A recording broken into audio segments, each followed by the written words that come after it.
This is no longer the same country. Let's talk about it.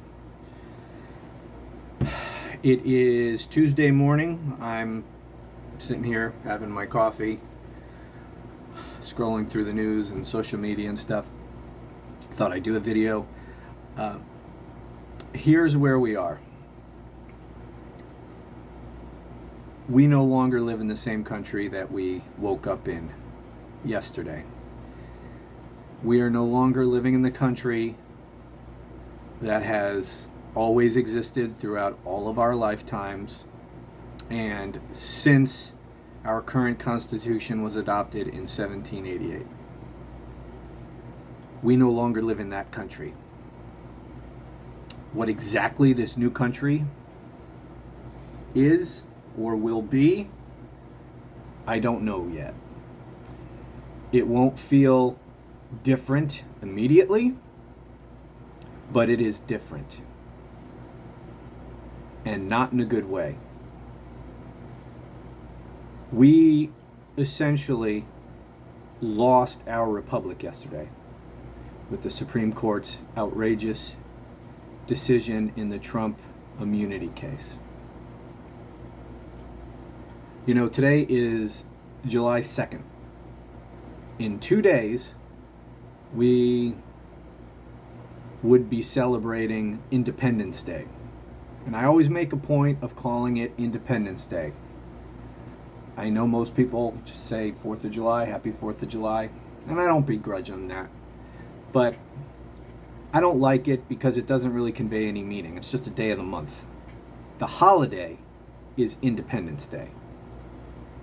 And the reason we celebrate it is because it marks, we're celebrating our declaration that we are now independent of a king. We were separating ourselves from the British monarchy with the Declaration of Independence, and that is what we celebrate. There is no longer any reason to celebrate. Because yesterday, the Supreme Court reimposed, for all intents and purposes, reimposed upon this country a king.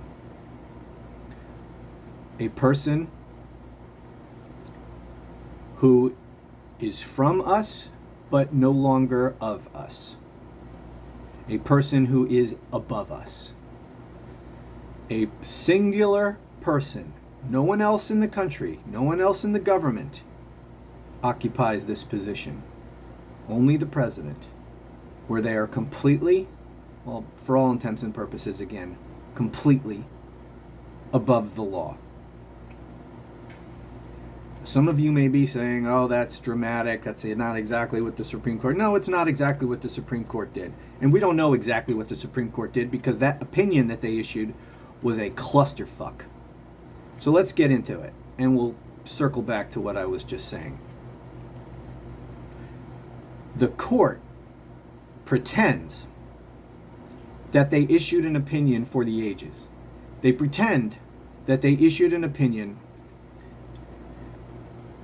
that explains fully for all time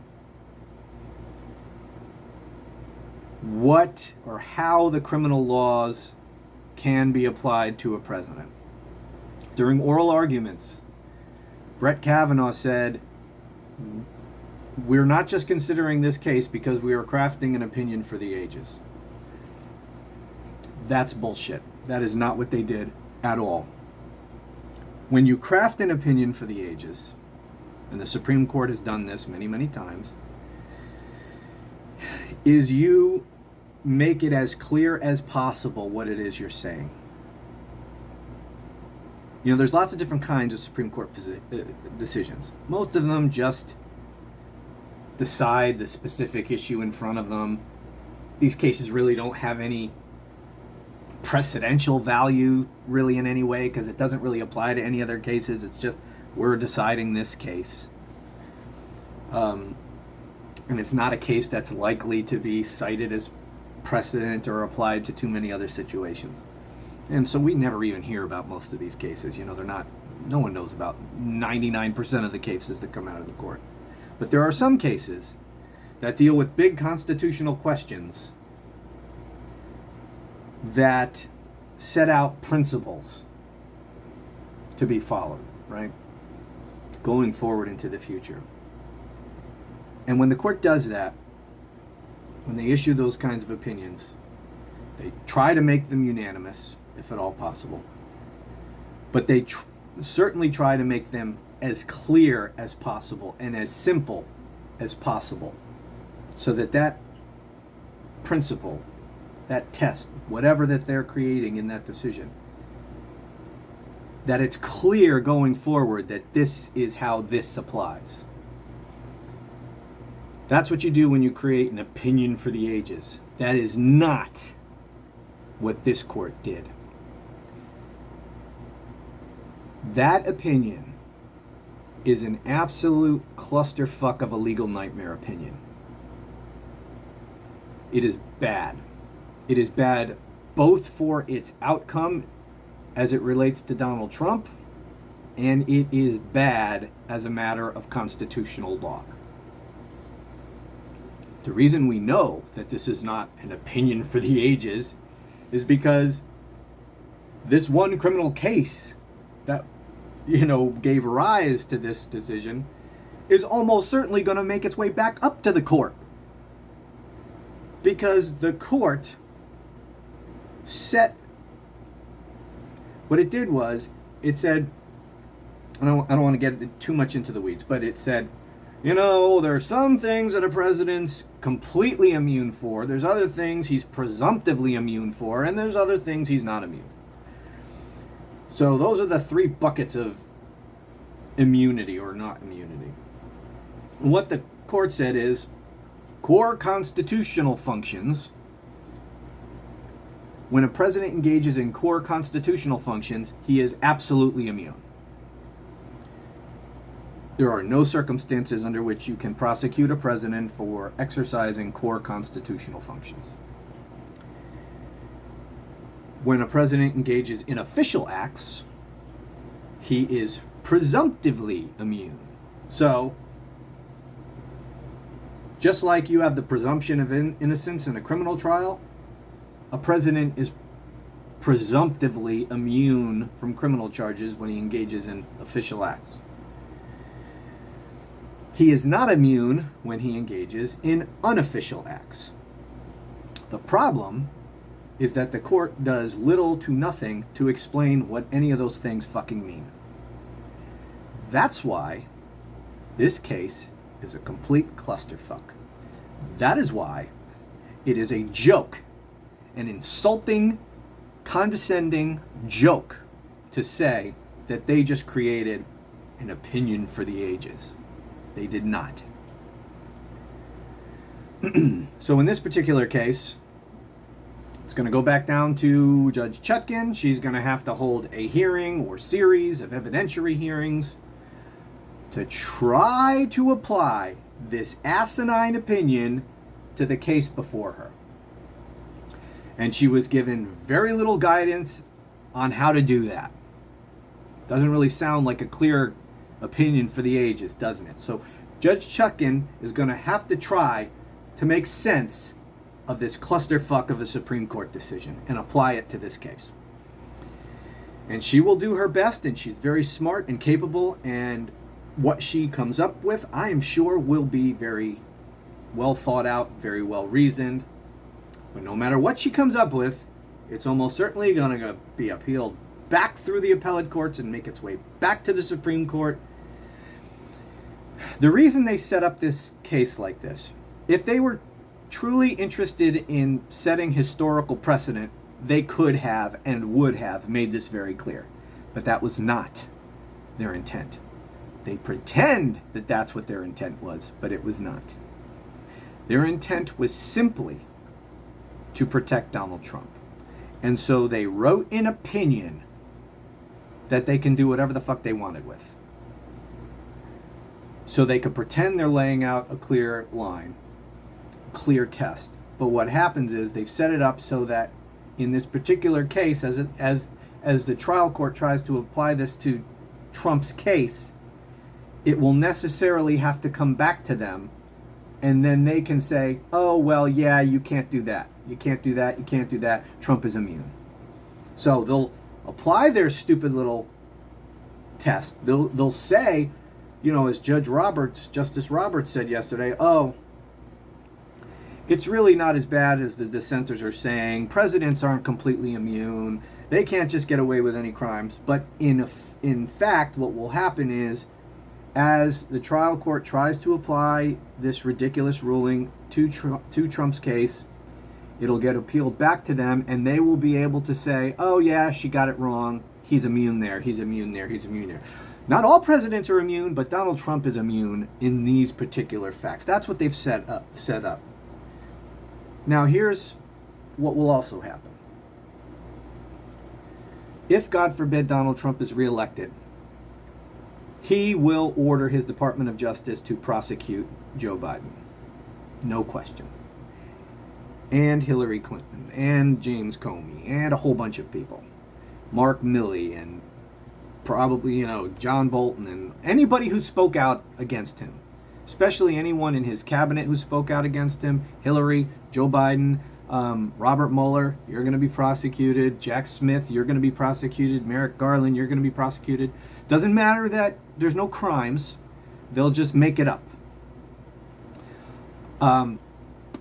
And those people, of course, none of those people besides Joe Biden is president, so let's just stick with Joe Biden.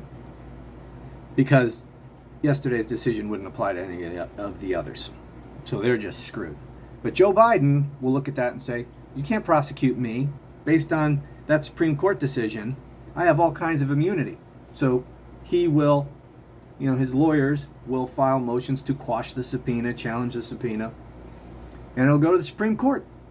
And the Supreme Court, which will have said that, oh yeah, you can't actually prosecute Donald Trump for any of this stuff. He's immune. When Joe Biden's case is considered, they'll say, oh yeah, that's fine. Biden's not immune for this. He's not immune for that. He's not. So they've set up a situation. They've set up a legal framework where they can apply the law. They can apply this case however they want to whoever they want, because there is no clear rule in this at all. This is all up to the whims of these partisan justices on the Supreme Court. That's what they did. And in the ambiguity lies the authoritarianism. Because something that's clear, it's not up to individual people, individual justices to apply their own, to just wing it, basically. And that's what they can do here.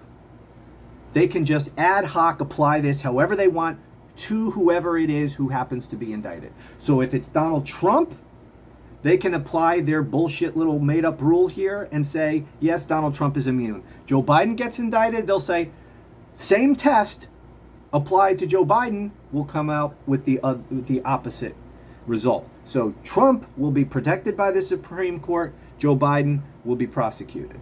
That's how this will work. This was not a ruling for the ages. This was not a clear ruling. This was a ruling that is nothing but ambiguous and non-specific, which allows for the unequal application of this decision to future presidents, depending upon their party, their party affiliation. That's what they've done. This is an authoritarian decision. It was intended to be. It was not intended to be a serious decision. This was not with an eye towards the future. This was not with an eye towards what's best for the country. What does the Constitution say? This was Republican appointees putting on their partisan Republican hats, saying, how do we craft this position to protect Donald Trump? That's it. That was their whole consideration. But they wanted to do it in such a way as to pretend that they were doing it both consistent with the Constitution and in a way that would stand the test of time and apply to all future presidents. That's not what they did. This was just to protect Donald Trump. So, in fact, if Donald Trump is reelected and Joe Biden is prosecuted, they may very well just overrule their own opinion. That's how corrupt they are. The same exact court, these same exact justices who just issued this opinion, if Joe Biden is prosecuted by Donald Trump and he appeals to the Supreme Court would just say, you know what, we reconsidered our position, and we got it wrong, so we're just going to overrule that. Go ahead and prosecute him. Does anyone think that they wouldn't do that, or might not do that? I mean, you might be thinking, oh my God, that's just too ridiculous. There is nothing too ridiculous. I never thought, ever, that I would ever live to see any court, anywhere, at any level, be as corrupt as this Supreme Court is. We had 2 justices on that court who, under federal law, were required to recuse themselves and didn't. Alito and Thomas should not even have been part of that decision. It still would have come out the same way,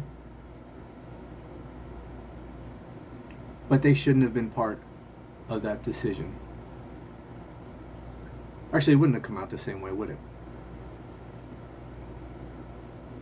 No, it would have. Would have come out the same way. So you have both financial corruption, with Justice Thomas taking gifts, with huge benefactors clearly buying votes of the Supreme Court. You have justices failing to comply with federal law vis-a-vis reporting of gifts. We have justices violating federal tax law by not reporting these gifts to the IRS. By the way,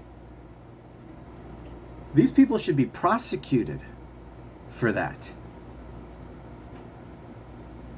You try to receive hundreds of thousands of dollars of gifts, which are supposed to be reported as income and taxed. You try to take that and get away with it and not be prosecuted. You would be prosecuted. I would be prosecuted. Supreme Court justices do it. They don't get prosecuted. I posted this morning a tweet, and I wrote, one side fights like there are no rules and we're living in a Mad Max movie. The other side acts like we're still living in the 1990s. If things continue this way, the outcome is predictable, and our days as a democratic republic are near an end. My point, as it applies to what I'm talking about right now, is imagine if Donald Trump were president again, God forbid, and it came out that Justice Sotomayor or Kagan or Ketanji Brown Jackson or, any of the liberals had taken these gifts and not reported them as income to the IRS. Do you think they'd get away with it? Or do you think Donald Trump would have them prosecuted? Do you think Republicans would let them get away with it? Or would they try to impeach and remove them from the court? I think we know the answer to that. They would be impeached, removed from the court, and prosecuted. This happens. We have Republican appointees doing exactly that, taking what essentially are bribes, hiding hundreds of thousands of dollars of income illegally, tax evasion from the IRS, and nothing happens to them. Joe Biden doesn't have them prosecuted. One side fights, the other doesn't. And I'm not even asking for our side. Not that I'm a Democrat, but I am anti-MAGA Republican. Anyways, not that I am asking for President Biden to violate the law and prosecute people illegally. What I'm asking for is to apply the law as it would be applied to anyone else. And certainly as Republicans would apply it if the shoe were on the other foot. So one side fights, the other side doesn't.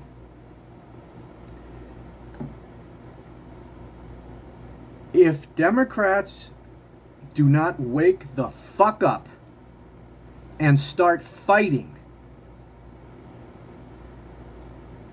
this country's over. It's over. When your opponent is bashing your brains in with a metal pipe, it's time to take the fucking boxing gloves off and pick up a weapon. You need to fight your enemy where they are and as they are fighting you. I don't know if it's cowardice. I don't know what the hell it is. But the last several years have been marked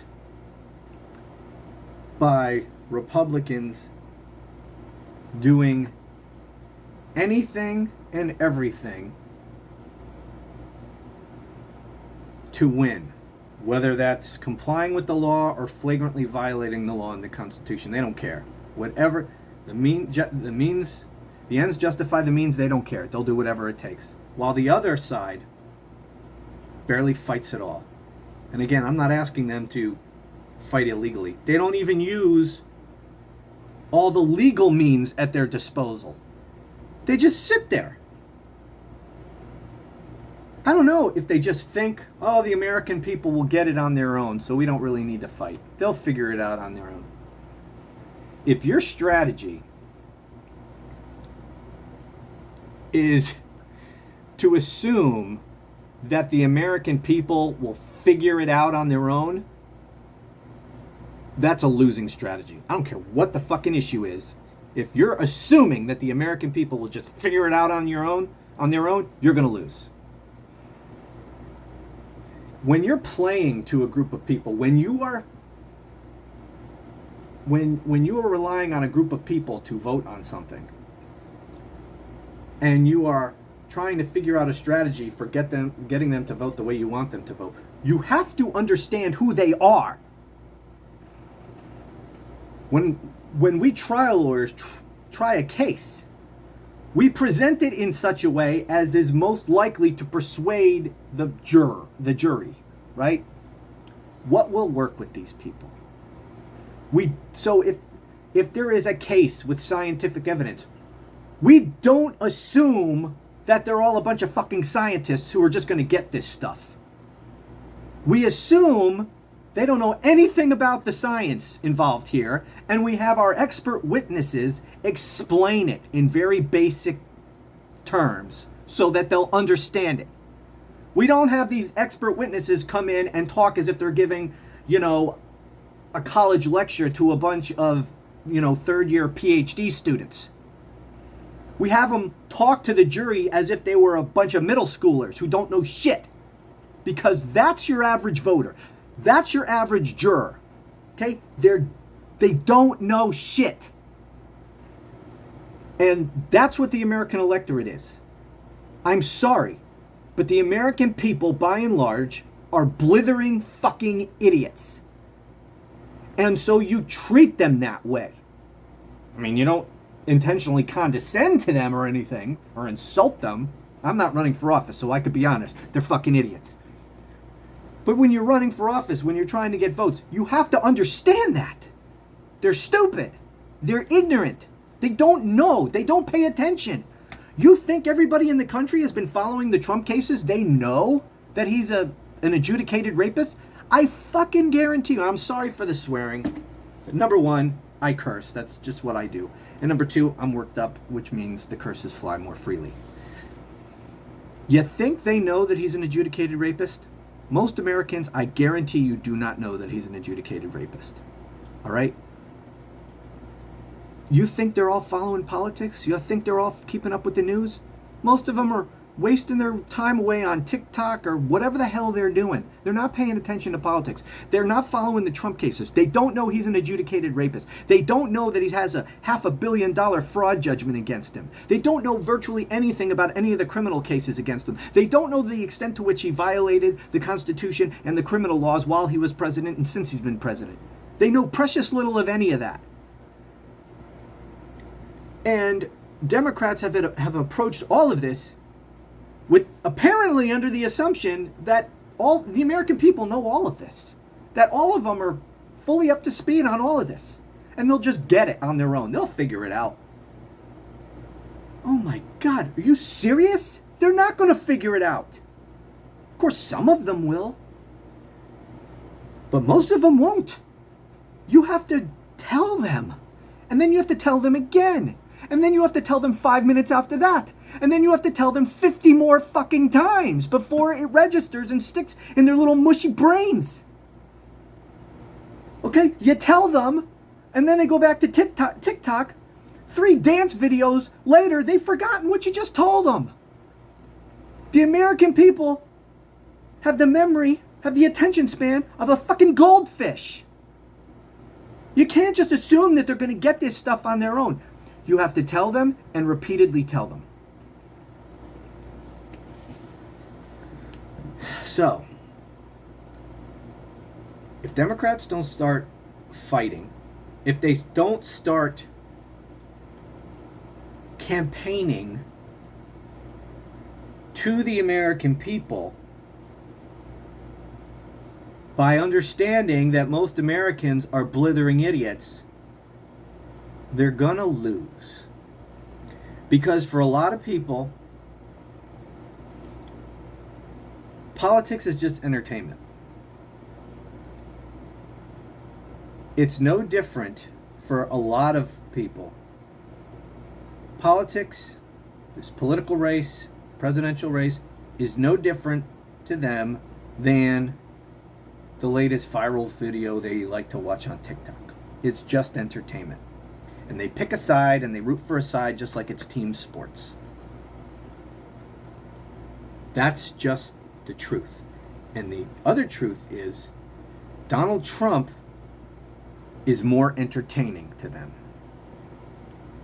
Donald Trump says outrageous things. Donald Trump is an ass. Donald Trump is outrageous. And as such, he's more entertaining. Most Americans are not serious people. They're not serious about the politics. They don't know anything about issues. They don't really care about issues. That's just the truth. I'm sorry, it's the truth. And if you don't accept that as true, you're not going to approach a campaign the way you should in order to win. If you approach a campaign with these ridiculous, lofty ideals of, oh, the American people are the best and brightest in the world, they're the most knowledgeable, they're the most educated, they're the most serious, you're going to lose because they're none of those things. Anyway, it's only our entire way of life on the line here. It's only our future on the line here. The question is before us is MAGA authoritarianism or the Constitution. And don't misunderstand me by thinking that I'm saying Democrats are perfect and they never violate the Constitution. No, Democrats are not perfect.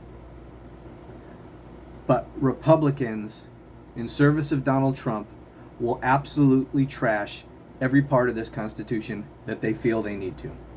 And with the Supreme Court's decision yesterday, they have given the president every incentive. Well, God forbid Donald Trump is the president again. They have given him every incentive to commit even more crimes. Now, look at all the crimes this man committed when there was no presumption that the president was immune from criminal prosecution. How many more crimes do you think he will commit now that the Supreme Court told him that he can basically not be prosecuted for anything? Can you imagine what he would do in a second term? So, this is the most important election of any of our lifetimes. Nothing else even comes close. And it's hard to it's hard to think of any other presidential election in American history with as much on the line as this one, except maybe the election of 1860 before, Abraham Lincoln. That's the only one that even comes close. That's where we're at. And it is the most frustrating thing in the world to see the way in which Democrats are approaching it. Campaigning, acting like this is, 1995, 1996, 1988. Pick your fucking year. This is a different world. And if you're going to approach it as if we're still living in the old world, we're gonna fucking get destroyed. Not just in this election, but just going forward. You gotta fight. That's all I'm saying. And the courts are not gonna save us. That's the other lesson from all of this. Courts are not going to save us. The courts, unfortunately, most of them now, are actively helping Donald Trump and this MAGA authoritarianism. So, anyways, that's where we are. It is a very, very dark place to be. It's not without hope. This election certainly can be won, but we would have a much better chance of winning it if we actually fucking fought it. That's what I'm saying. And with so much on the line, we should be fighting as hard as we possibly can. And we're not. We just aren't. So, that's it. I hope you all are well. I thank you all for watching this video, and I ask you all to please subscribe to this channel. If you haven't done so already, please recommend this channel to friends and family who might enjoy it. And until next time, take care. Talk to you again soon.